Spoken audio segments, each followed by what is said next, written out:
Good morning friends, চলে এলাম আমি আজকের ব্লগ নিয়ে, আজকের খাওয়া দাওয়া মেনু নিয়ে।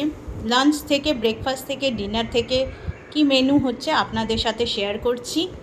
অ্যান্ড সেকেন্ড অফ, আজ তো আমার ভেজ, মানে টোটালি নিরামিষ, তাই ভেজ খাবারের মধ্যে কি কি বানিয়েছি আপনাদেরকে শেয়ার করছি। এটা হচ্ছে আমার ইডলি। এটা ভেজিটেবল দিয়ে, দই দিয়ে, সুজি দিয়ে ইডলি তৈরি করেছি। ভেজিটেবলের মধ্যে হচ্ছে গাজর, ক্যাপসিকাম, বিনস, পোট্যাটো, এই সমস্ত কিছু দিয়ে ইডলি তৈরি করেছি। Totally veg and healthy. এখানে হচ্ছে আমার ফ্রুটস, যেটা আমার খুবই দরকার, এটা না খেলে হয় না। অ্যান্ড এখানে হচ্ছে রায়তা। গরমে এখন রায়তা খাওয়া খুবই ইম্পর্টেন্ট, আপনারাও খাবেন।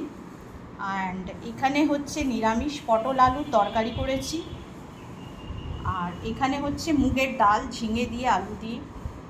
অ্যান্ড এখানে হচ্ছে নিম, বেগুন, আলু ভাজা, অনেক দিন পর বানিয়েছি, যাই হোক। এখানে গন্ধরাজ লেবু অ্যান্ড ভাত। এই হচ্ছে আমার আজকে breakfast, dinner and lunch menu. আপনারা জানাবেন আপনাদের বাড়ির কী কী হচ্ছে। থ্যাংক ইউ এভরিওয়ান, ভালো থাকবেন।